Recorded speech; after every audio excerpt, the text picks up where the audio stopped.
I think so. Here we go.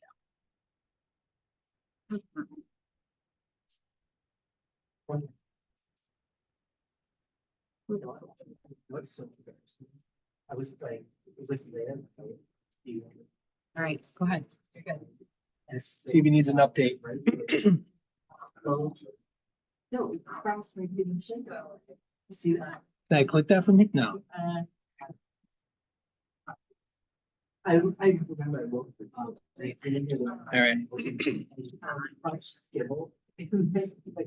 All right, I only got an hour, so I'm gonna get going on this. So thanks for coming to the class today. Really what I'm trying to do is, again, I got 26 years in the building trade. So when I go to a property, when I'm working with buyers, I can point out a lot of things for them that are gonna save them money and or prevent the deal from not going through. So the reason why that happens is because there's a lot of uncertainty. So when someone goes into a property and there's a defect, sometimes clients want to walk away because if you can't tell them, something's going to cost $5,000 and it's unknown to them what things cost. They might think it's $10,000, $15,000.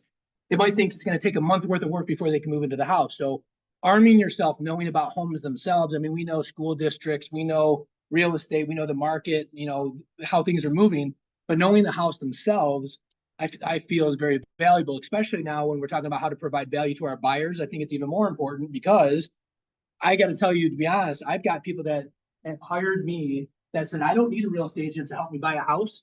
I'm hiring you because you know the house. And they want to know the defects in the house. They want to know what things are going to cost. They're going to want to know, can I take down a wall?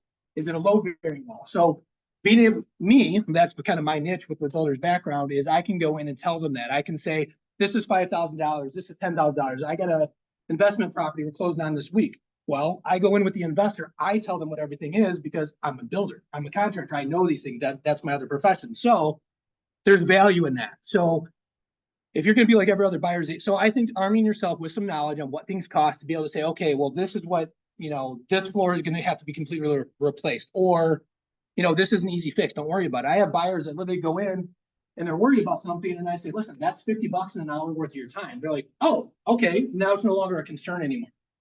So I think it's very powerful to be able to come in and take away those concerns for your buyers. It moves the transaction along, right?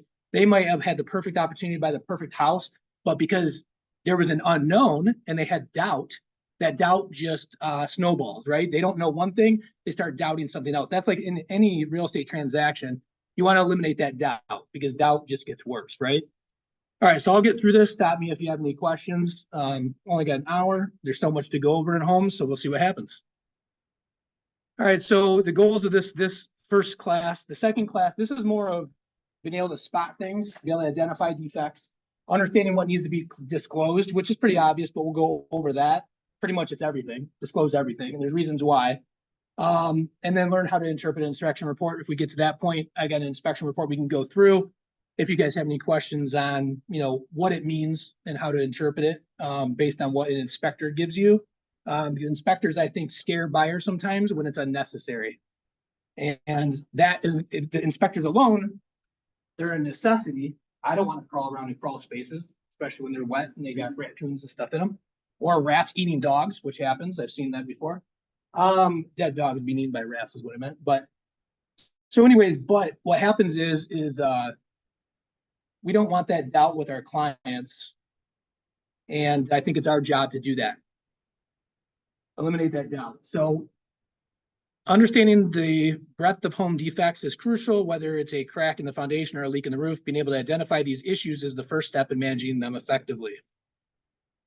So first thing I'm going to go over is foundations. I put a couple feelers out on what you guys wanted to hear about. Delight said she wanted to talk about mold, so we got mold in here. I think a big one is foundations, because foundations obviously can be a scary thing and it can be a big issue. But with the right contractor and knowing how to explain if it's a big issue or if it's an easy fix to your clients is very important. So on foundations, there's 4 different kinds back from the 18th century. Really, there's only 2 I'm going to talk about, and the 2 we get into most, and that's concrete block or poured concrete walls. So a couple things here, and what I did is, I think which is important is I put prices on here. Now, these aren't prices I just made up. I think we can give you copies of these slides. You can take pictures. Yeah, so I put these prices on here, which I think is even more valuable, is what to do about it, what it's going to cost. Because if you go in there and tell them again, the value is being able to put a number to it. So when you go in, you can talk to your client and say, okay, this is an issue, but take a quick measurement while you're there. Show them that you're more than just you're above and beyond as a real estate agent. You go above and beyond. Measure a couple things. You can get the dimensions off the listing ticket to do after the fact. If you're only there at a house for 15 minutes and it's a concern, and they say, well, you know what? Is this really a problem? How much would it cost? Okay. So I put these numbers on here so you can kind of get an idea of what that is for quick numbers. And these are all from waterproofing companies, by flooring companies, mold remediation companies, plumbers. These are all real numbers you can use. And again, it varies who you use. So if you want these prices and you find that they're higher than what you find, just get a hold of me. You can use my guys. And I actually have their contact info here too. So one is prices, and I'm going to give you guys resources and contact information to get a hold of these contractors so you can have them in your back pocket. Justyn, what's the less than one amp?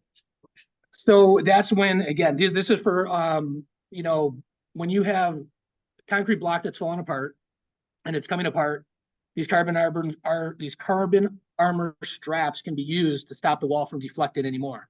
So the Hey, deflection. Justyn, can you share your screen?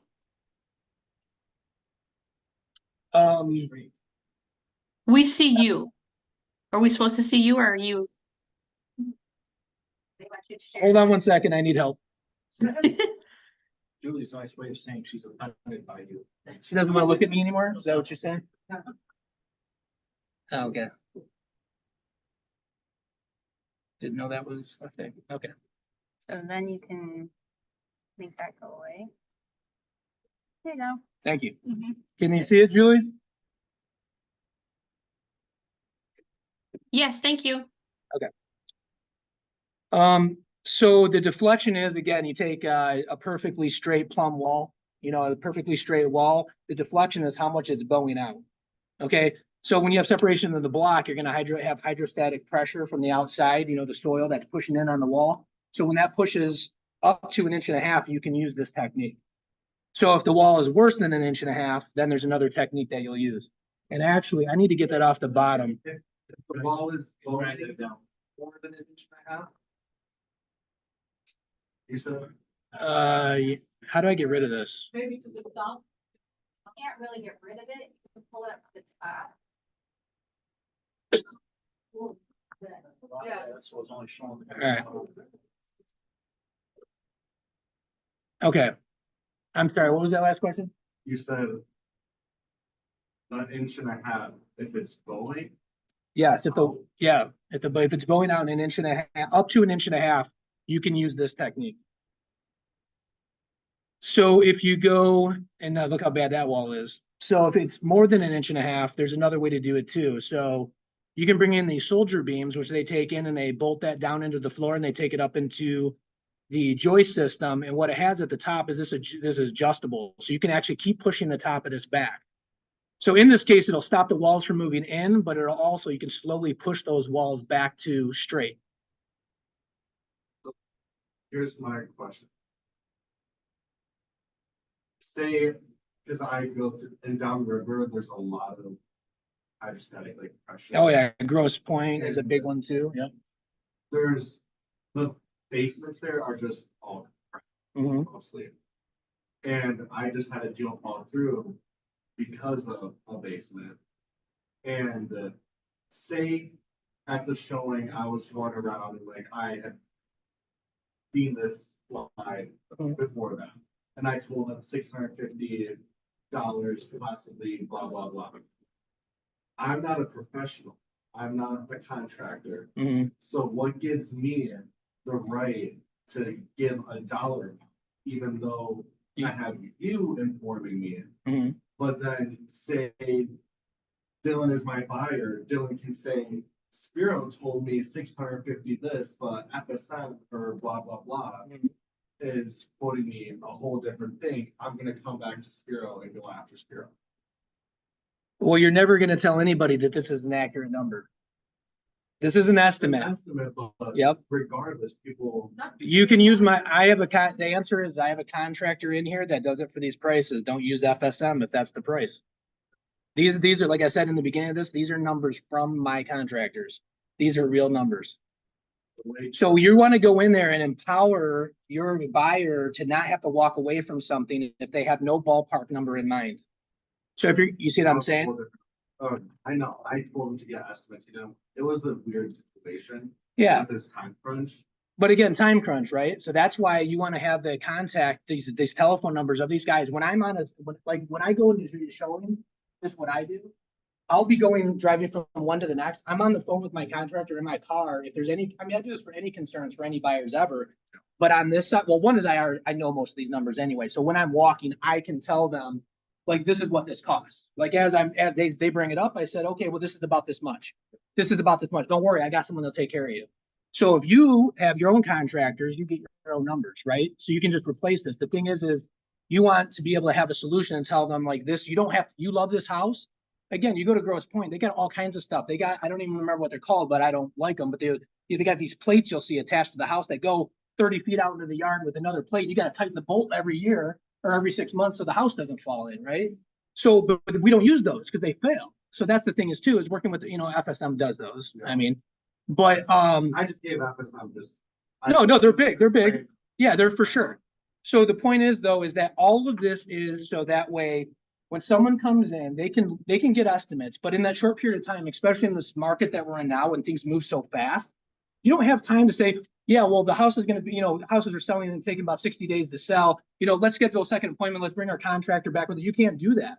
So this is why it's more important to know these numbers now so you can shoot from the hip, even if you're close, right? You don't have to be accurate and tell them, say, listen, I can't give you an accurate number. I'm not a contractor. But from experience or just talking with call these contractors. My suggestion is meet with these people that the issues that you come up with often that you run across, if you come across a lot of foundation issues, take my guy Troy out, take him out for a beer, take him out to lunch, get that information. Say, this is what I'm dealing with my clients. What are the prices for these things? You know what I mean? And then that's how I get these. It's from doing business. Or again, I just double check these prices. I was calling guys this morning, double checking their prices to make sure when I got here, I was giving you accurate information, for the things that I didn't know. Yeah, just really thank you for doing this, because the whole point of it is not to be scared of something like this. Because we were they told us to tell the clients, hey, when we have horizontal lines in the foundation, we want to stay away of this, we don't really want. So yes. Like, okay, it's not really that big of a deal, it can be repaired. Exactly, and not to say I know that, and I didn't say my example for anything.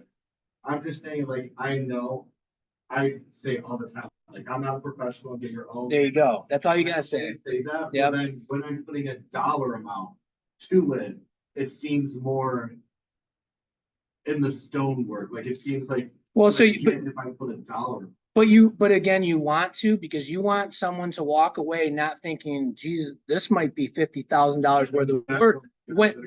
When you can come in and say, again, Grosse Pointe's a big one. They have all the basements are horrible over there, right? So you go there, but then the house is beautiful. And then you go in the basement and my client, same thing. I have to talk them through it. And sometimes I say, yes, don't just let's go. You don't want to buy this house. I had one for a client in Madison Heights. It was a crawl space. And we went in there and I'm like, I hate to say this, but yes, you can fix this, but the house is only $200-something thousand, and it's going to cost you 15 grand to fix this. And I know from talking to the seller that they're not going to take the price down. And right now, I think I talked to the seller and she was a for sale by owner and she's fixing it because she knows it's going to be an issue. But we had to walk away and go get another house. I don't want to tell a buyer not to buy a house, but I said, this makes no sense. It's the house isn't worth enough for you to spend that on it. Just go buy another house. And then eventually, and we got her a better house in Ferndale anyway. So it all worked out, right? So the point is it's not these are accurate numbers, but it's ballpark. Measure the perimeter of the basement. So the size, 30 by 30 for whatever bungalow, whatever 30 whatever. But you can figure that out. Divide it by 5, multiply by 650, and you can give them a number. Now, at least you're arming them with information. They don't need to buy the house. They might still not like it, but if it's oh my God, if it just wasn't for that basement, that's when you chime in and say, oh, well, this is what it's going to cost. You know what I mean? It could be a fourth of what they thought, but Again, it's the doubt. It's all providing information, because if they doubt it and they don't, it's all about not knowing, right? If you don't know, they're going to walk away because they don't feel comfortable. So you're trying to give them the confidence of like, yes, this is an issue, or even like you said, like, yeah, this is a common thing around here. But the guys that we use, this is what it's going to cost if you're interested in the home. We'll go negotiate this. But then it's not like, okay, you got to get them past the being uncomfortable, because you don't even get to the inspection part, right? But when you get there, you already have a number in mind of what you need, or for that matter, when you put in the offer, you include that in that price, or depending on how you negotiate, you could not wait for the inspector to come in, then get the concessions after the fact, after you get it accepted. I mean, that's how you do things, So that's an option. Ballpark, so yeah, absolutely. Ballparks, so they can assess it. I could be held liable for just saying a number, even though I say like ballpark. Don't give them an estimate in writing and you're fine. You know what I mean? If it's not in writing, it didn't happen, as they say. Okay, so here's another one, very common. You'll see this a lot. So this is an efflorescence that you're going to get in concrete block. Again, this means that moisture is coming in. So, there's a very expensive way to do this. So you can go and dig out the outside of a house, tear up concrete, tear up driveways. But then you're going to do backfill. Then you're going to have loose soil. Then you can have more problems. So that's really a fix, but that's very expensive and it turns into more issues. The easy fix is not stopping the water from coming in, but is diverting the water from coming in. It's not going to come into the bottom, soak into the floor, soak up the wall. It's going to go to the bottom. These guys come in, they drill holes in the bottom of these block walls, and this is for blocks specifically. And they come in and put the corrugated plastic in, and they put new drain tile. And if there's no sump pump, they'll come in and actually put a crock in a sump pump in the house. I just had this done on a house last week. I've actually done this in my own company in the past. And again, it was Grosse Point, because you always need to do it at Grosse Point. So anyways, but this is a solution, again, $70 per foot. So if you're in a basement and this comes up, you can easily go through. I mean, you can call it $100 a foot if you wanted to, if you really want to jump that high and make sure you're covered. But $70 a foot is what it costs. And of course, there's a minimum, right? So if you're only doing one wall or 10-foot section, which is typically not the case, if it's going to be an entire side of a house, is $70 a foot. And that's an easy number to do. That's a real number. Again, if you wanted to, all these numbers, if you want to, estimate high, so that way you look good in the eyes of your clients, do it $80 a foot, $100 a foot. You also don't want to, because these are real numbers, you don't want to go too high, because you don't want to make it sound like it's more expensive than it is too, right? Give them a ballpark somewhere around there. I always like everything shoot a little bit high to make sure that when they actually get a quote, it's lower, right? Same thing with your lender should be doing in closing costs, all that kind of same thing, right? Always go high, so that way they're pleasantly surprised at the closing table. So this is a drain tile system, again, that they cut around the perimeter over top of the footing. All the water comes in and then it gets directed to a sump pump. So water intrusion into the basement. Sometimes, again, you're going to have water that comes in. So one is efflorescence, where it's coming down the sides of it's coming through the brick from the exterior, from the ground, from the dirt. It's coming in, and then you get that efflorescence. What that efflorescence is anyway, like I didn't explain. So this is the signs of, it's the sediment salt that's in the water. It weeps, it gets wet, it dries, it gets wet, it dries. And this is what's left behind. So that's a sign that water is coming from the exterior into the walls. So is that the walls were painted? Is that where it's starting to bubble? Where it's bubbling and cracking, it's the paint's falling off because the moisture's behind there. Yep, exactly. So here, again, this is like 400. So sometimes you don't actually have the water coming in. If you have a little bit of efflorescence on the bottom of a wall, block or a poured concrete wall, if it's only a little bit at the bottom, a lot of times what's happening is the water's actually coming up from underneath the floor, not from the outside of the house. Because there's always water underneath the floor. That's why we have we have drain tiles underneath the floor system. And I didn't get a picture of this, and I could have, but again, when you have a floor system, there's actually pipes that run around the inside of a house and run on the outside of the house. So what happens is all that water that's always underneath the house, some houses have higher water tables and lower water tables, some have more or less, but that water is trying to come up, right? So it goes into the drain tile around the perimeter and it gets directed away from the home. Over time, those pipes get full of clay and rocks, they might collapse. And when the water table is rising or the sump pump doesn't work, or a lot of water is just being dumped down the side of the house, this water is going to try to get out wherever it can, the point of least resistance. And that's there's a gap, because when they do the foundation, and there's a foundation walls and there's dirt, and then the cement is put on after. So you have that gap.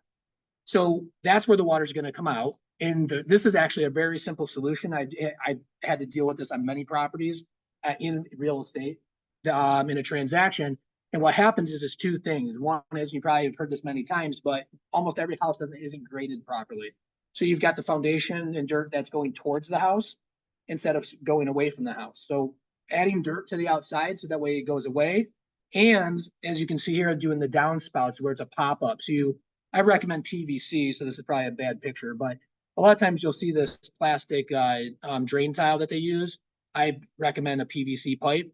But these come off of the downspouts for the gutters. If a house has no gutters, all that water is being dumped on the side of the house. So you want to have gutters first. And if there are gutters, a lot of times the people, they step on them, they're crunched, they're missing the extensions, and it's dumping water 2 feet away from the house. All that water, the whole system put together to get the water to go away from the house, is all now dumping into the house. So even if a drain tile system is working properly and the sump pump's working properly, it can only handle so much water. So if you're just dumping all the water into the house may be fine. It's just that the system can't handle that amount of water, right?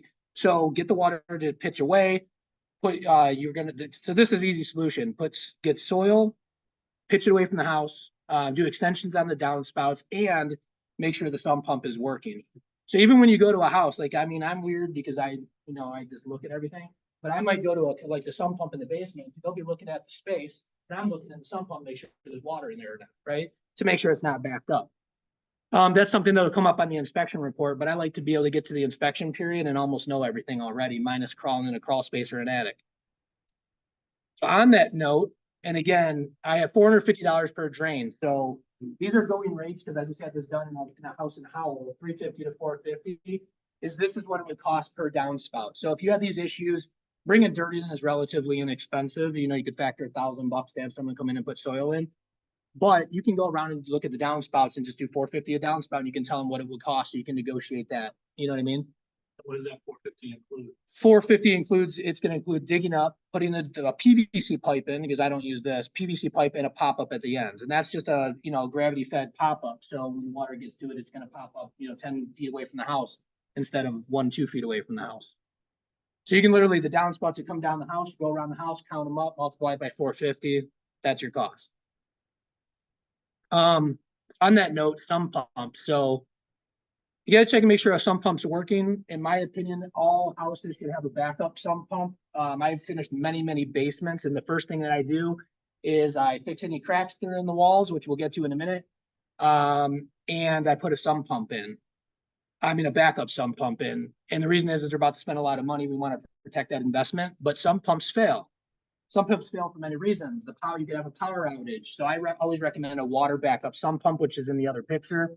This is about it could be down to $800 if water lines are right there next to the sump, but $1,000 is what I would budget and you'd be covered. So I always recommend, like I said, recommend this, because the thing is if you like South Lyon, there's like Woodland Village, they got a lot of, clay. There's a lot of clay in South Lyon, but there's a lot of clay that builds up. So when there's a float, how a sump pump works is a float. It moves up on a rod.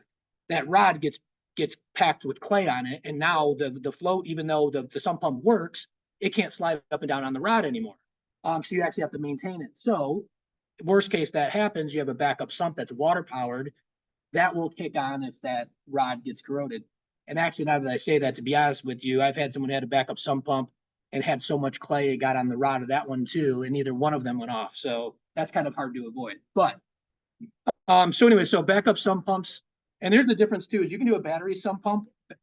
So you can do a battery backup. I don't recommend it. Always water, because again, your water pressure is never going to turn off.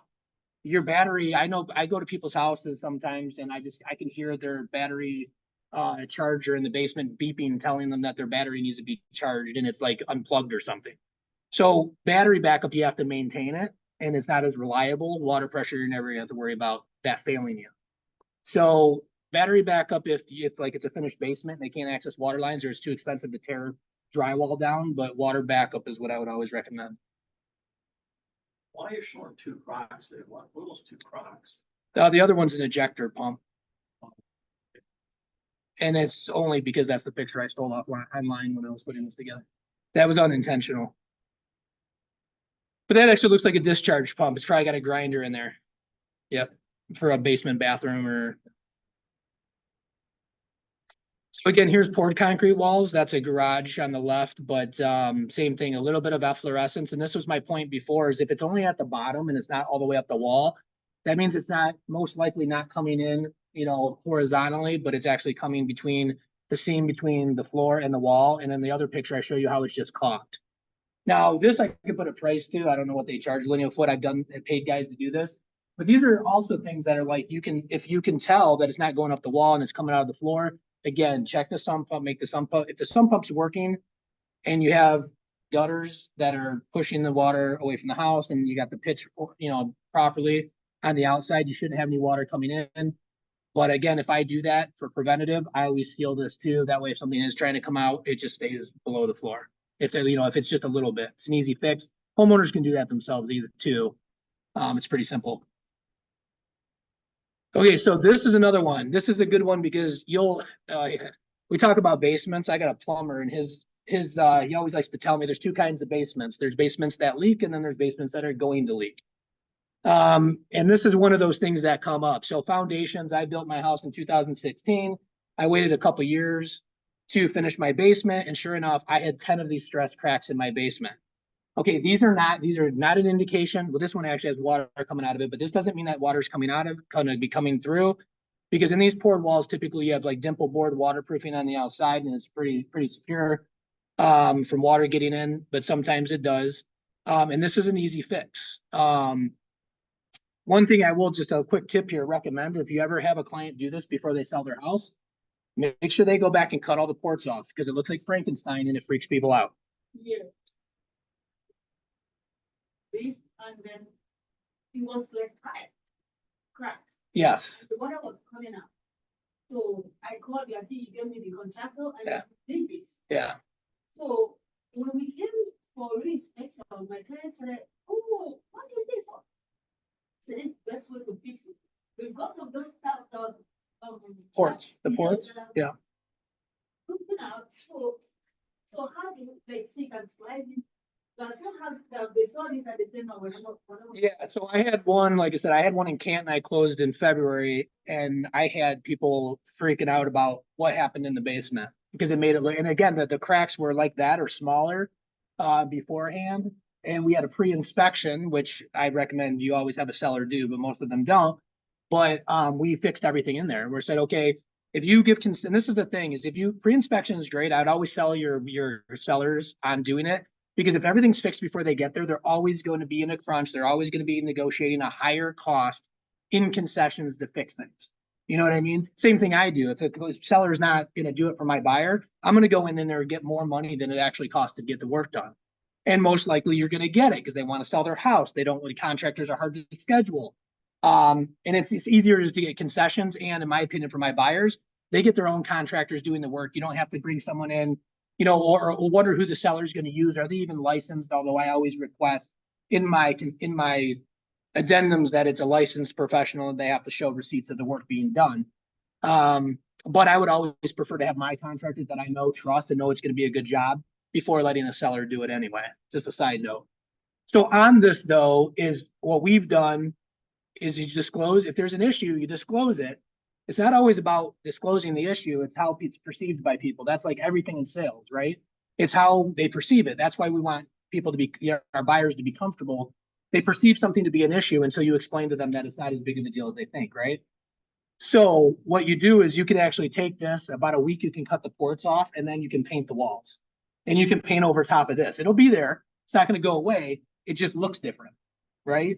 It's going to blend into the wall. There's not going to be these ports sticking out of the wall that people don't know what this is. I mean, when I look at it, I'm like, all right, it's fixed. It's great. Everything's good. It comes with a warranty, all set. People look at it and they freak out like the walls are going to fall down. You know what I mean? So to let them know if there's crack and if there are cracks in the wall, again, let them know, not a big deal, easily fixed. It's way better to have a crack in a poured wall than it is to have water coming in a block wall anyway. And $600 a crack. The more cracks, you can probably get a deal. You call my crack guy. He'll take care of you. So poured okay. So same thing, cracks in the floor. This can if there's radon is an issue in the house, radon can get through these cracks. Most of these floors, I'm trying to think of what year it was. More of the newer construction houses that actually have poured walls, most likely you're gonna have a visqueen, you're gonna have a plastic barrier underneath the cement, and you don't really have moisture coming through. But if you go to like older, of course, like 1920 houses, you're gonna get where the floors will even look wet because the concrete's absorbing the water from underneath. So it's kind of hard to get into that, which one's which. But so in this one, this is again, it's an easy. There's there's a crack filler caulk specifically. You can fill these cracks in the floor, and it'll prevent any water from coming up. And it also moves with the concrete, so it's pliable, so it doesn't crack. So if the concrete's still shifting, it'll move with that concrete. So this is actually, again, it's an easy fix. The homeowners can do it themselves. There's a self-leveling version that just drops itself down into the cracks. So it's a very easy fix, but again, this is another thing you would want to do that would prevent, if you got little water stains or something coming out of it, it's a very easy fix. Because some people think the basement's falling apart because it's cracking. And honestly, sometimes it is because there's moisture underneath there that you can't see. Or sometimes when they put they didn't, put enough. They didn't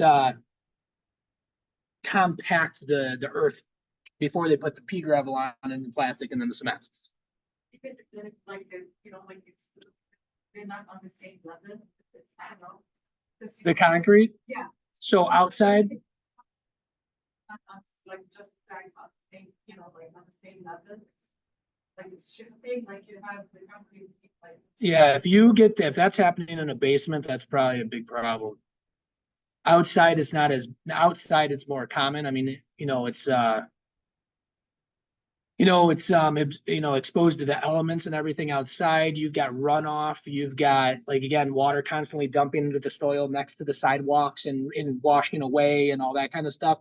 In the basement, if it's like that far off, it's not just a crack. That's more of an issue. I don't really ever see that. I mean, that'd be pretty bad if it was in a basement anyway. I mean, outside, I'm less concerned because personally, concrete just needs to be replaced. It breaks. I mean, that obviously costs money. I can't go over everything today, but there's just so much to go over. And I wouldn't mind going over all this stuff. I mean, again, I got 26 years of doing this stuff. I'll always like talking about it more than anybody around me, probably. So, but it really is an easy fix. It's really an easy fix. Here's another one that comes up when you have rod hole leaks. Again, these things are so easy to fix. Again, usually it's like $300. There's minimums on some things for the first 6 rod holes. I mean, sometimes some basements, they'll have 180 rod holes, so it can add up quick. So it's usually $20 each. There's a minimum to show up and clean, get to the job, but $20 a rod hole. And really, if you get into like 180, my guy anyways will lower the price on per rod hole when you get to so many of them. Sometimes it's just one wall, but the problem is that builders, when they do this, they stick up hydraulic cement in there, and that's not going to last. So so the guy uses a 2-part epoxy, which you can see, and then it's on the surface of the wall on the picture on the right. But then he does a 2-part polyurethane injection, and that's the port. You can't really tell, but that's the port that you see on those walls. And real quick, I guess, just a quick explanation of how that works when it fills up the poured wall. You got a 10-inch concrete wall, and they put epoxy on, and they epoxy all the ports. Then they go back and inject it, and they inject into one until it actually comes out the next port, and then they cap it. Then they go to the next port, and they keep doing it until all that material comes out, and then they cap it. And that's how they know it's fully filled. And then you get I know my guy doesn't do a lifetime, although he could. He does a 10-year warranty on it. So here's another thing too, that sometimes people are like, what's going on? And this isn't the best picture. I was really trying to hunt it down. But sometimes when you have water coming from the top of the wall, and it's dry,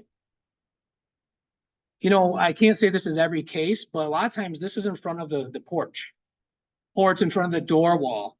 And it's when contractors, and again, those guys in the mud, that was me before. I used to frame houses, and we used to always walk on a plank in our muddy boots. We'd work in the snow, in the rain, and that would be right underneath the entrance, and all of that would come down that wall. And we never went back and cleaned it, and no one ever goes back to clean it. And a lot of times new construction, I'll go in, I'll see that, and it's almost always in front of the front porch. And that's just all that moisture and water and mud from the contractors and the rain coming in right in that front door on the porch, going down and getting into the basement before the house is sealed up and watertight. So that's like a big false alarm, you know, and usually it's pretty wide and it's just starts and it kind of just tapers down. So at the top of the wall, that's usually the case, but it could be that, you know, sometimes the cement slab on the porch needs to be caulked in and it's going in the seams and it's getting down. I think the only time we really need to be concerned is if there's a door wall above that. Sometimes there's water intrusions, door wall that's dry. That's all, let's take, you know, the dump there. Yeah. I have one in a couple places where. Yeah, I think there's a condo in South Lyon I sold, same thing, is that it was coming in, like the sides of the door wall wasn't caulked in. So again, if that's the easy thing is even when you're outside, if you see this, it's a concern. Well, then that's a good point though, is go out, look at the cement. If it's in, you know, find out where it's at. Is it under the door wall? Is it under the front porch? And then just look and see if there's a gap between the cement and the brick, or is the caulk coming off on the door wall? If it is, then that's an easy fix, but that could be it. If it's not, most likely it's just dried up from before. And I think when you look at the stuff more often, you'll, you know, and you check for that, you'll get an idea of if it's an issue or not. Again, but checking the outside, it's easy. And then you don't have to, I mean, it just tells you, I think all of this comes down to is knowing the numbers so that way you know how to negotiate, you can get quick numbers and you can give the client an idea of cost. Like I said, I mean, I don't know how many times I've said, you can just do that yourself. Like I said, I often it's things that's $50 an hour of your time, and they're like, oh, okay. And they don't worry about it anymore. You literally took the concern away. And then if they come up with 5 things and they're like, I don't know, there's a lot. I mean, I just have a client we're working with now. I've been working the only client I've ever not, you know, closed on a transaction. Like this is like 3rd year we're working together.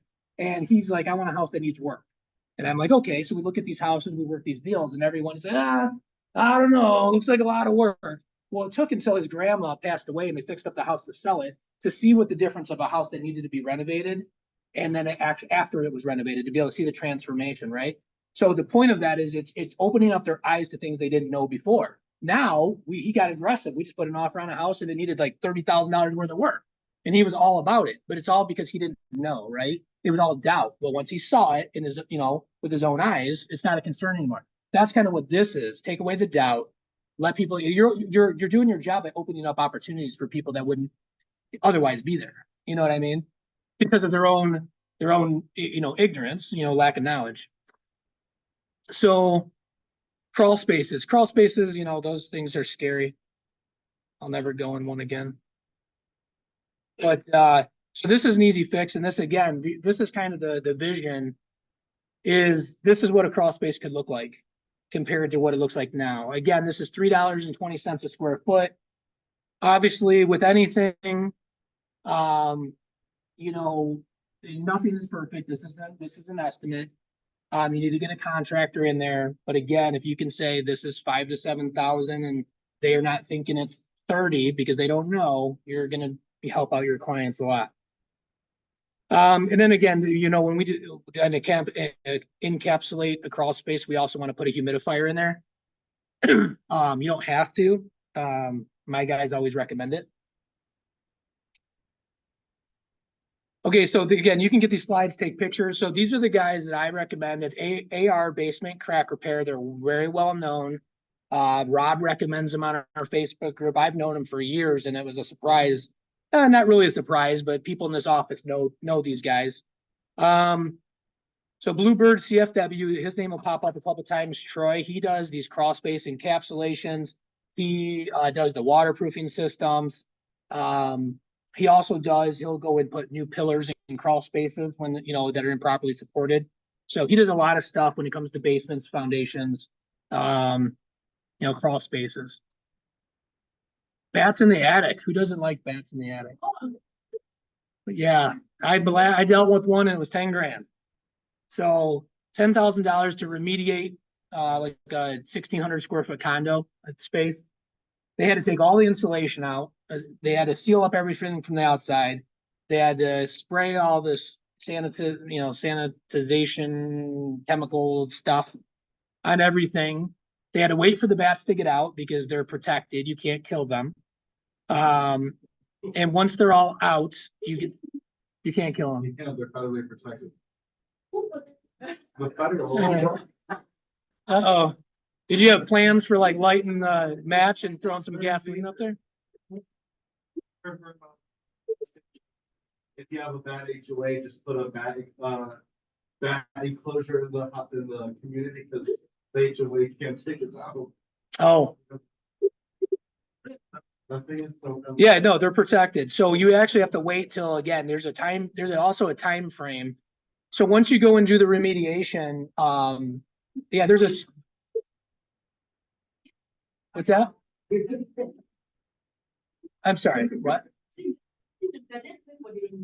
So the remediation is what they do is they put in these bat doors.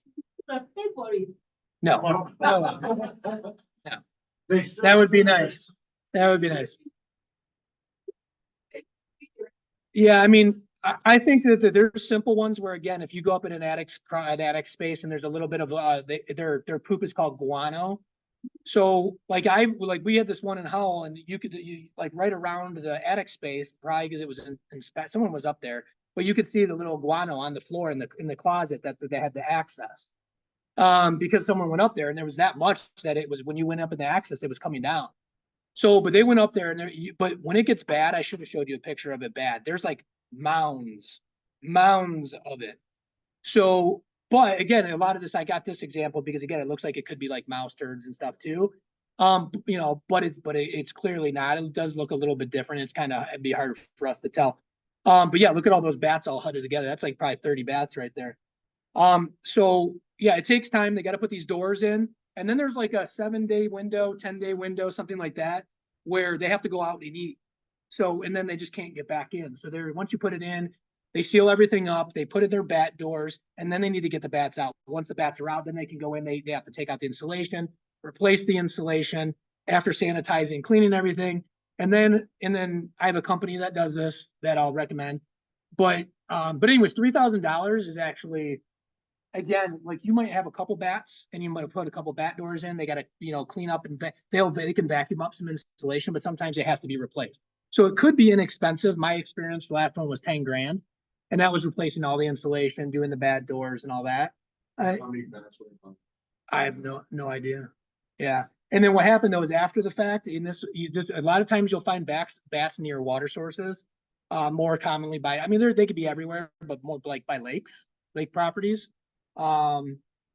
And a couple things you could do is one is you can put light bulbs up in the attic because they don't like it bright. Like you can put it so there's no dark spaces. Maybe they'll find a little cubby somewhere, but you can prevent by doing that. Or they have the bat houses that you can actually put up so they go there instead. But once it comes out, like in our situation, I was having my client send me pictures of bats hanging off the brick by their front door. So, but I'm like, well, it's better they're at your front door than in your attic. But the thing is so they're gonna, like dogs, right? They're gonna come back. They lived there. So they're going to come back, and you got to let your clients know, setting expectations in advance, right? That's what I think is one of our communication and setting expectations are like the two biggest things in this industry and sales in general. So when you can go in and say, if there's this issue, negotiate a killer price on the house. I mean, like do whatever you can. Let the seller know it's a huge problem. Don't tell your buyer it's a huge problem, right? Sell it as it is, but tell them it can be remedied. You got to get a quote out there, so it's hard because it could be very expensive until someone gets in there. But a seller that has bats in their attic, it's going to keep happening. They're going to find out about it. And I always like to, even if I never assume that the agent on their side knows how to do their job. That's just how I work. But so I would tell them, hey, this is a big problem. They were, like let them know that every inspection is going to show there's bats. Like you can't get away from this, and they're supposed to disclose it, but will they? You can't control that either. So you negotiate the price of getting this done, but with your clients, if there's bats, they can let them know they will go away. They will come back a little bit after the fact because they want to get back home. But once they can't get back in, they're going to go away. They won't come back to the house. But again, when you do this, you do have to keep up on making sure the house is caulked. There's no gaps in the trim because they can get inside of a 3/8 of an inch hole. So really small holes. So you have to make sure that you keep up on it. And this could get very expensive. So bat remediation, Michigan Wildlife Solutions, they're a really good company. They're the ones I used for my last one. What's that? No, I wouldn't. Wait, what'd you say? No, we called it a company that they did not see any, yeah, they share me. and they did not see any opening for them to work. But the foods are there, but they're all dry, so it's not like they do not see any single bat. Well, so if there's there could be bats no longer there, and I'm not the professional in this, but there could be bats, I mean, I'm just common sense here, but there could be bats that are gone. But they got in somehow. So it could have been maybe they had their exterior replaced, they had a roof done, so they put new gutters on, they got the house caulked and painted after the fact. Because this is the thing, is like I always say, like I probably find mold in 7 of 10 houses we do inspections on. It's Michigan. It's like it's just something that happens. So that's why I say that to my clients. I'm like, this is normal. We have a solution for this, but this is not uncommon. So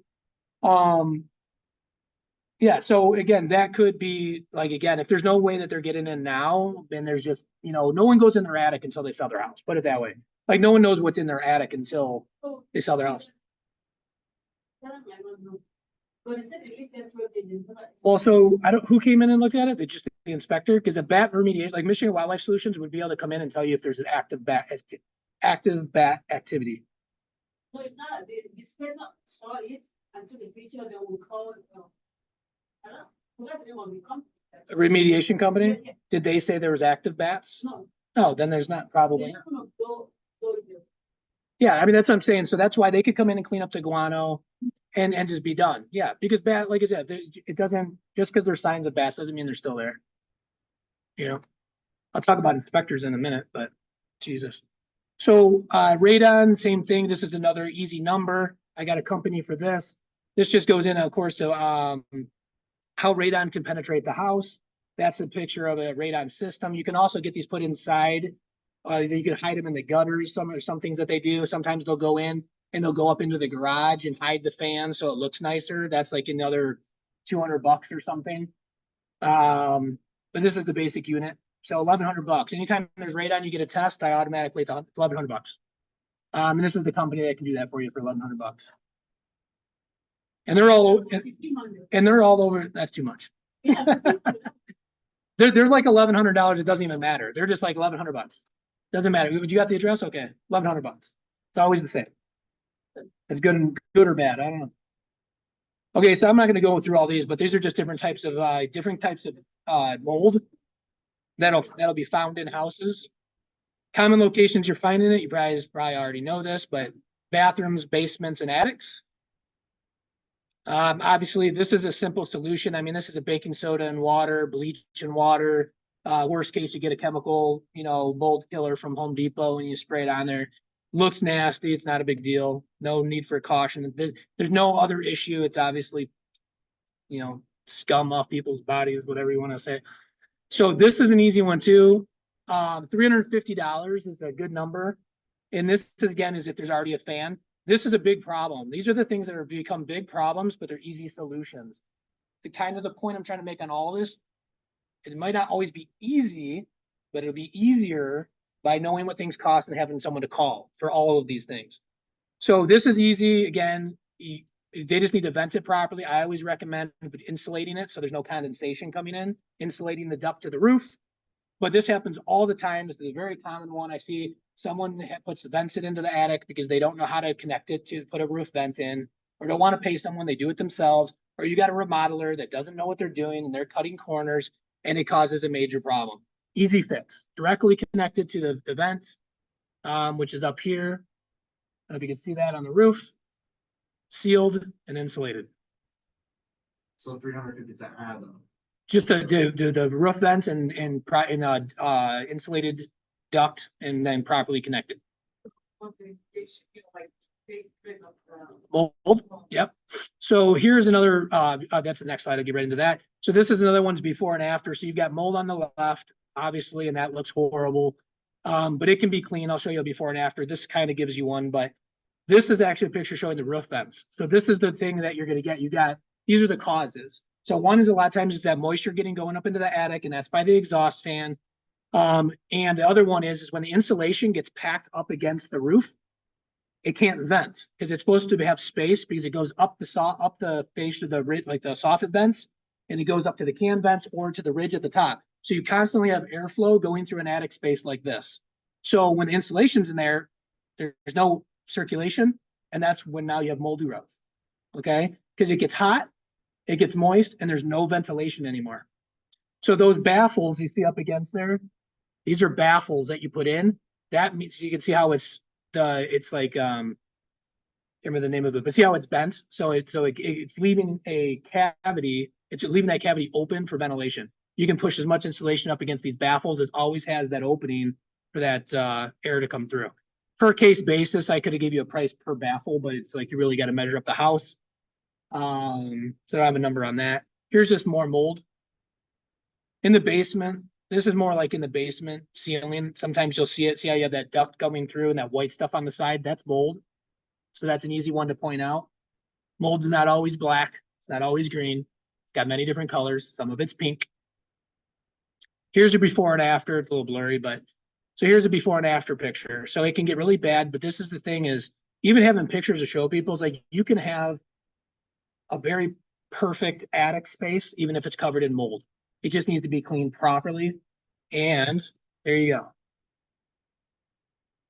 So Fiberglass is a huge nationally traded company. I've been using them for years. Some of you might have already heard of them. Mold issues, mold four corners. That's who I use. He's very responsive. You can send him an inspection report with pictures from the inspector and he can give you a price on remediation.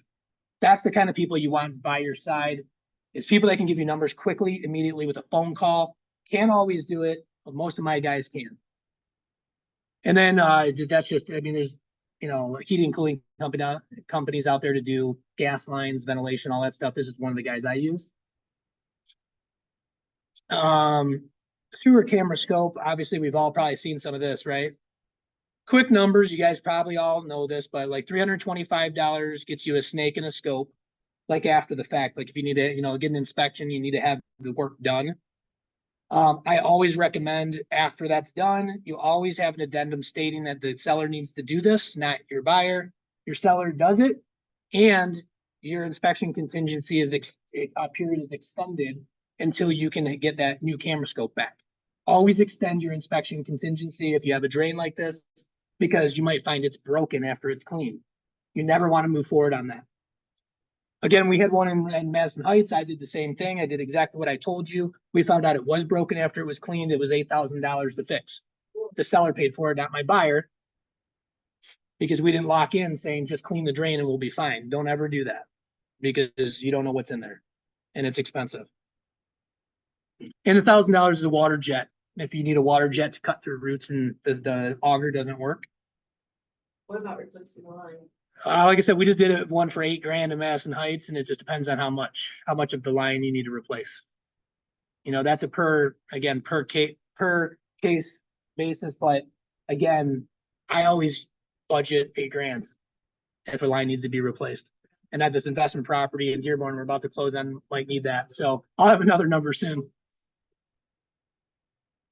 Came back and during the inspection, it said replace the sewer line. Well, here you go. Call this guy right here. Well, I already got like different quotes and stuff like that. Yeah.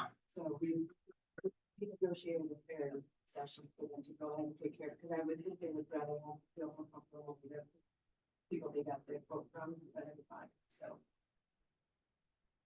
So here is a number to do the snaking and water jetting. I actually thinking about this now. I don't know if they do. I mean, for like the square foot of the line. No, I'll probably have one now that you said that and I didn't have an answer for you. I don't have to do it a lot, which is a good thing. I know. Yeah. So, but this one right here is for snaking and water jetting. They're like everywhere. They're good. They're quick. I've used them often. I would just say this name, Armstrong Plumbing. I know that they're local and they do drain replacement. They're doing one for me. I didn't put them on here, but Armstrong Plumbing, and they're local. You can look them up. That's another company. Doug Riston. So electrical knob and tube. This is something you'll get into that is going to scare people. And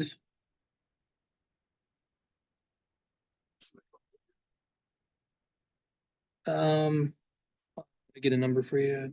Oh, okay. So this is, yeah, this is gonna be unfortunately, I mean, I would say, you know, budget $2,000. I didn't put that on there. I was calling my electrician this morning to get a number for this. You know, it happens. I got one that we're gonna be doing it on. We don't do this a lot, but you know, knob and tube isn't necessarily bad, but you gotta understand sometimes in these older houses, knob and tube might be in the house, but they might have upgraded the wiring, but they didn't take out the knob and tube. So it might look like that's actually powered, but it might not be. If you go to a panel and the panel is new and it's got new wires coming out of it, and you don't have this going in there, then the knob and tube was abandoned. So just look for that. If the panel is new, it doesn't look like the one on the right, it may not be knob and tube, and it's literally a false alarm. And you can tell again by going to the new panel and seeing if any of the knob and tube that looks like that black Romex or the black sheathing is not Romex, but the black sheathing is going into the electrical panel, into the new one. And it would be silly if they did that, but they might have done that. So might be a false alarm. This is a small thing to look for is like when you go to a panel, again, I just do this stuff all the time. And honestly, a lot of my buyers actually go in and always look at the electrical panel. I don't know if yours do. So especially in, you know, nice house, big basement, they're planning on finishing it. Having space in that panel is important because again, you don't have to add a separate sub panel. They don't have to do a full upgrade from 100 amp to 150 or a 200 amp panel.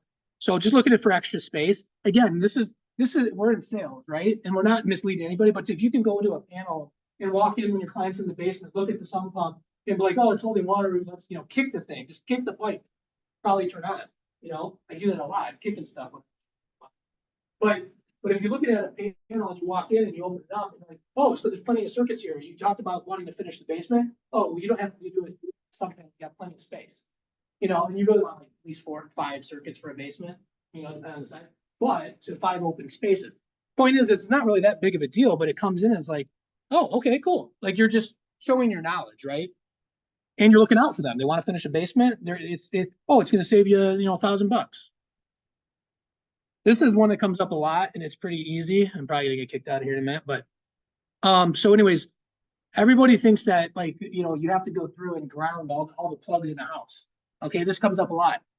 No, it's not grounded, but it doesn't, I mean, unless you're, you know, some of the stuff you use doesn't even have a ground terminal on it.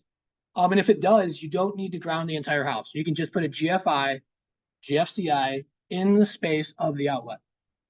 And again, you can buy a 4-pack of these for $50, $55. And you can do it yourself. It's very simple. Maybe, yeah. So anyway, that's an easy one. Everyone thinks it's a huge upgrade, running ground wires through an entire house, opening up walls. It's not. Sure, you can do that. But just put a GFI there and you're done.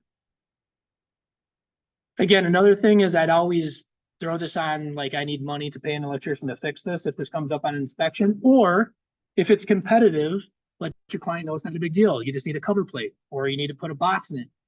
All you have to do is turn off the circuit, put in a box, put the cover plate on and turn it back on. These are very easy things to do. Especially if your buyer is an FHA buyer, those have to be covered. An FHA inspector goes through. Yep. Oh, I put FHA on this slide, not that one, but yes. FHA is different. We can have 5 classes on that one too.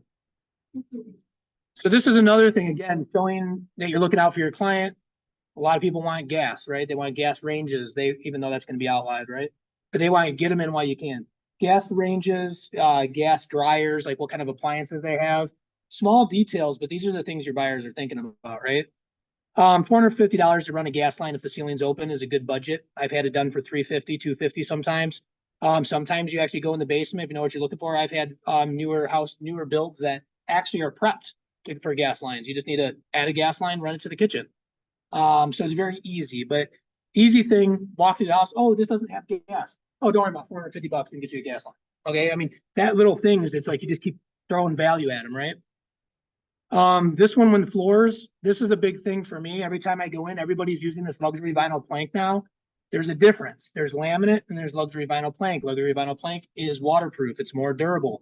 When you go into a house and if you see it cupping like that and coming apart, that floor is going to have to be taken out and replaced. You're not going to be able to fix that. Also, it's a good picture to show how close those seams are. See how they're stair-stepped, as we call it? All the seams on the one on the left are very close together. This is done by someone who has no idea what they're doing. Many, many, many things in the building trades are part of the structural integrity is offsetting those joints. Those joints are the weakest part. Even when you do a subfloor to a house, that subfloor is offset. You split those joints in the middle of a sheet of plywood. Like if you have a big sheet, the next one gets split in the center, and then the next one, like it's offset, right? Those are way too close together. That floor is always going to fail.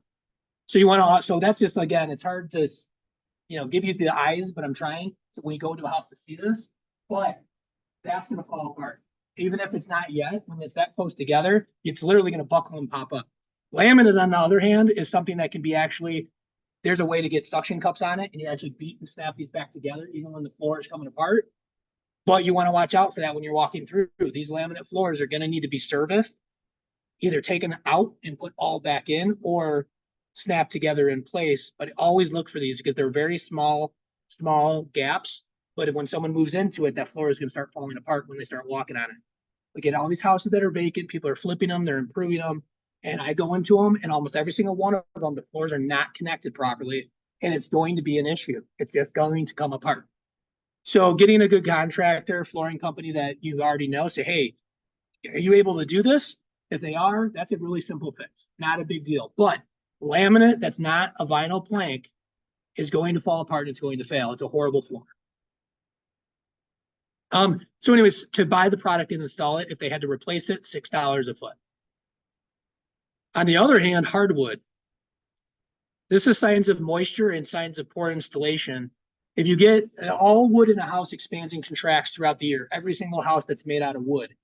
If you want to keep a house at 35 to 40% humidity, so that, on a constant basis, you want to remind your clients to keep the humidifiers working, change the filter. Because what happens is during the winter, everything shrinks. And then during the summer, when it gets moist, it expands. If they don't install the floor properly, like the one with the level on it, what happens is you can't put hardwood up against anything.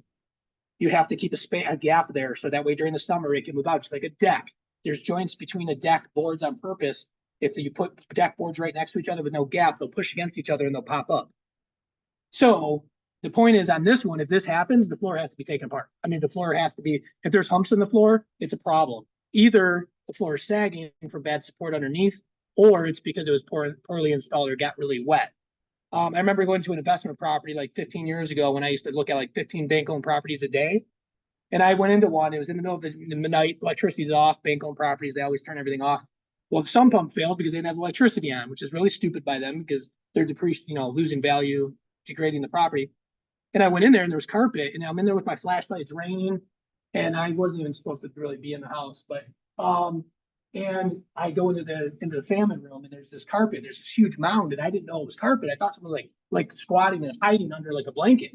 And I'm like looking at it, and I'm going like this. I go up and I'm touching it, and it's not moving.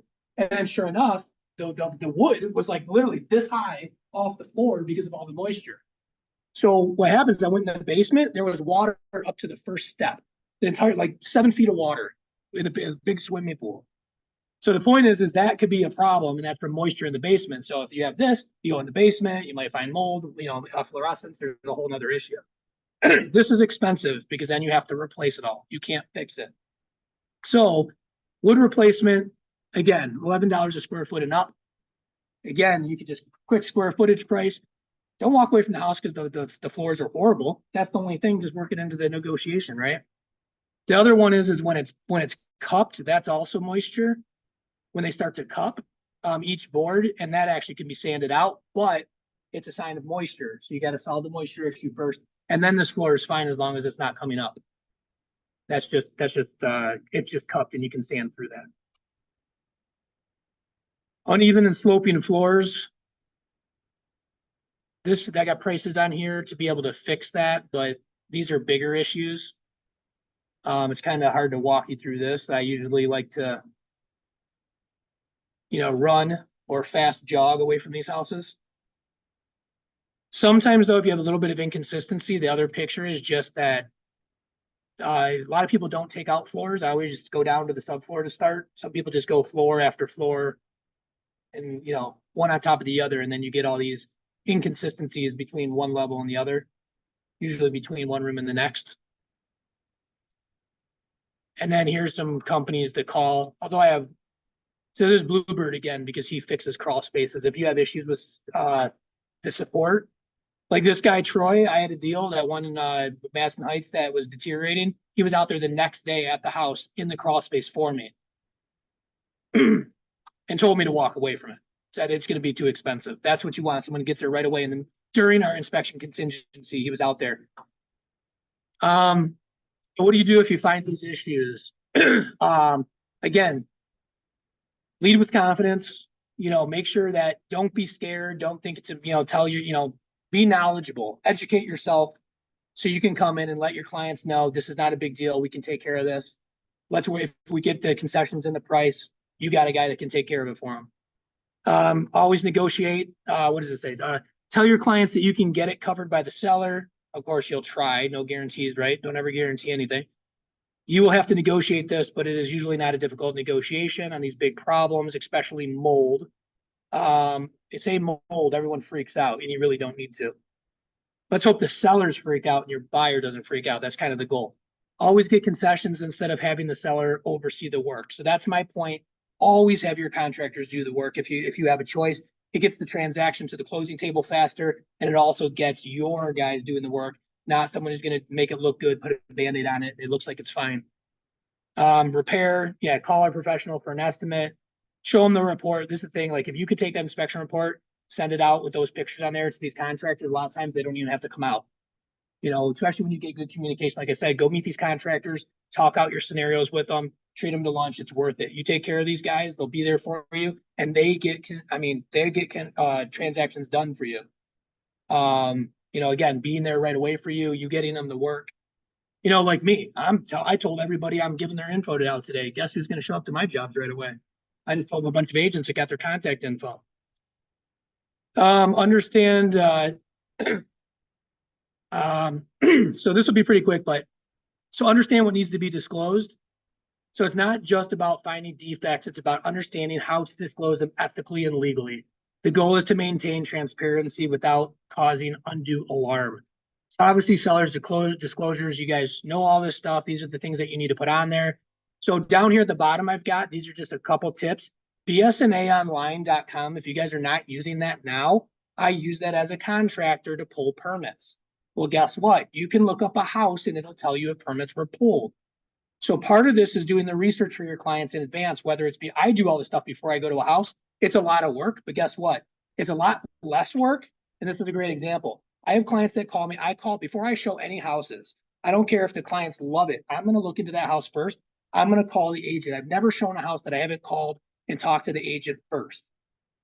When I do, I call and get information from them. I do my research and I go onto these different places. I go to the old listings. You can have Jose do a clue report to see if there's insurance claims on it. People don't put the stuff on here, and it drives me nuts when someone says, I didn't live in the house. I don't know what's wrong. I don't know anything about the house. It's like, you've owned the house. You've been renting it for this long. You've been doing the repairs on it for 10 years. Don't tell me you didn't live in it. And you don't know what's going on with it. That drives me nuts. But at BSNA Online, you go on there, you can see if they pulled permits. If they didn't pull permits, it won't be on there. Doesn't mean the work wasn't done right, but it means they didn't pull a permit. So this will give you an idea if they pulled a permit or not. And you can go back and find out if they don't disclose when the roof was done, you can go find the permit done in 2018. Now you can tell your clients when the roof was done. When the furnace was put in, because if they got a mechanical and electrical permit to get the furnace in. So you can be, again, the knowledgeable agent, the local expert, as they say, by knowing things that no one else knows. It's nowhere to be found except for the research that you did, unless someone else did the same research. Old listings, of course, go back into the old listings. They may still be information about, hey, the roof was done in this year, even though the last person lived there for 2 years clearly has no idea, even though they did know when they bought the house, but somehow they have amnesia. Well, you can go to the old listing and get some of that information. Yeah. Hey, what work was done? Go and check with the local. Use that as a negotiation. If somebody added, put a small addition. Yeah. No. Does that be potentially a cost, buying this picture? It's the only time there would be a potential cost if there's an issue, and that's going to be whether there's a permit pulled or a permit that wasn't pulled. The issue, there'll either be issues or there won't be issues, in my opinion. Because again, everybody, I mean, most houses, people do stuff without pulling permits. One is because they don't know, or they just don't want their assessment on their taxes to go up. It doesn't mean it wasn't done right. And I'll tell you, well, I can't tell you this because it's being recorded, so never mind. So we'll get to that later. What's it cost you a year for that BS? So it doesn't cost anything.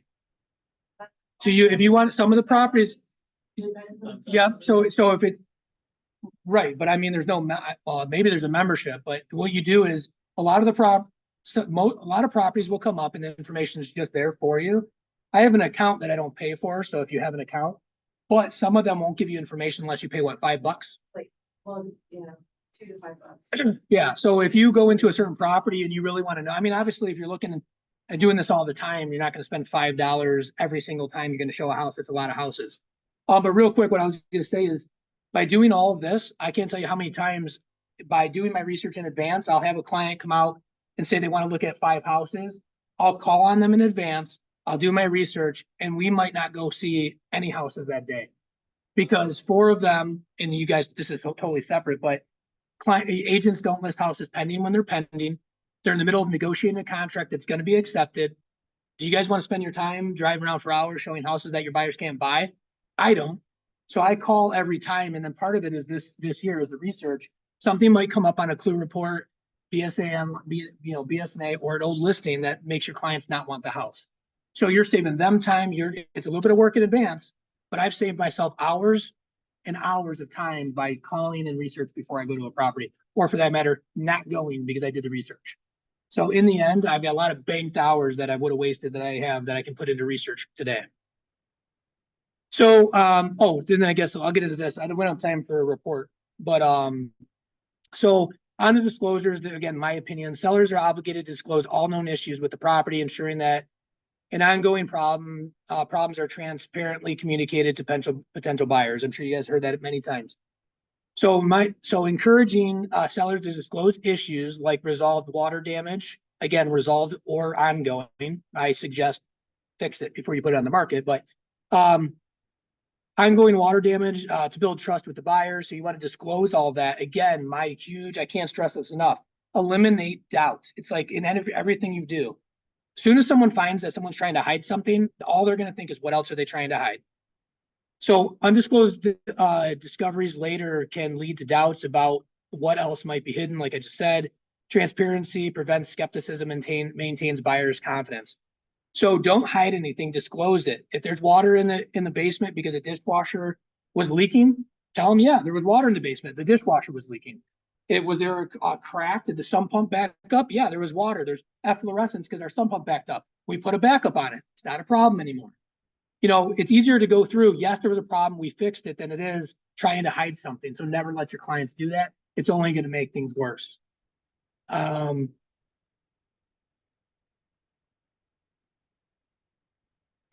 Oh, here's a big one. Also for your sellers. So when you disclose these things, also during the inspection, is if you hide something and they find on the inspection that some of your clients really just want to scoot by and not tell anybody, kick them. I'm just kidding. So when they do that, you want to tell them that if someone tries to repair or tries to get concessions for repairs and you have it on the seller's disclosure, it's very easy to say, well, we are not giving you concessions for those repairs. They were disclosed. So that information was available to them, to the buyer when they put in the offer. So you can easily stand back and say, well, that was fully disclosed. We're not giving you money for something that you know about. If you didn't read it, that's on you, but that's fully disclosed in the seller's disclosure. If it's hidden, they're going to say, well, we didn't know about this and now we need money to remedy that. So that's another huge reason why you want to make sure that you disclose those things. Yeah, and in the end, really, it's like I said, you don't want to risk your seller getting sued by not disclosing defects. That kind of goes into always providing a warranty too. Let them call a warranty company. Whenever I list a property, I always have my sellers provide a home warranty.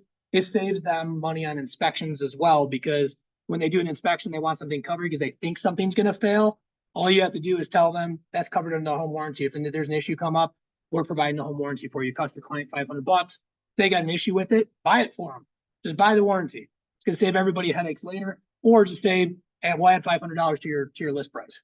They're going to do your job right. They're getting more than that anyway, right? And I just found out, just to add, through America's Preferred, if you have a home warranty sign, either accepting or denying it, and say you were to get into litigation, your no insurance deductible will be most likely covered by America's Preferred. Yeah, they do have a form now for that, for you to have your clients sign if they don't agree with moving forward on a home warranty, right? Well, you. Brian sent something out and emailed it out, say, make sure you get this to protect your butt. To have them Well, fill out that. I'm with Island Realty, so Mhm. we're like with KW now. Yeah. My office always had us sign, either declining it or accepting it. But I'm just saying, like, say with America's Preferred, even if you accept or decline it with any deal, it can be kind of like a backup for you, or like a safety net, so like you wouldn't have to pay your deductible for the insurance. Yeah, they actually have in our purchase agreements that actually the buyer, everyone acknowledges that, the brokerage is not liable because everyone agreed that they're not buying a home warranty with the purchase, that. So, but then again, I always do that set, and that's a whole nother thing. So anyway, so that's pretty much it. What I do have is I have, I'd like to leave you with this last piece here, and then I have an inspection report that we could look at, but again, time and everything. I didn't know how long this was going to be. So, real quick. So I think these are important, but preparing for the inspection, I think this is very important. Again, it's all like, I'm huge on, again, setting expectations. So being proactive in setting expectations, inform your clients that the inspector's role is to identify any imperfections in the home, which does not necessarily mean every item on the report is a problem. Clarifying this before the inspection helps prepare them, ensuring that they remain calm and are informed when reviewing the report. So my point here is, make sure, again, they know when they get this inspection report. I had one of my first deals, the guy was looking at me while the inspector was telling him what was going on with the house, looking at me like he was mad at me that the house was not in good shape. And I'm looking at him like, why does he keep looking at me like that? I didn't build this house. I just showed it to him. So they get up. So I from that first deal, first inspection I've ever done in real estate, I make sure that they know that you're paying an inspector to find everything. They're going to find everything, and everything's not a big deal. Once you get the report, we'll get together in person or on Zoom or on the phone, and we'll review this together and go over what's a big deal. The reason why I say this too, even good inspectors, Home Team is who I use, but even good inspectors, again, sometimes they freak out your clients, and they say things like, a furnace has a life capacity of 18 to 20 years. Well, not if you buy a Bryant's and you buy the highest brand, that can go 30 plus years.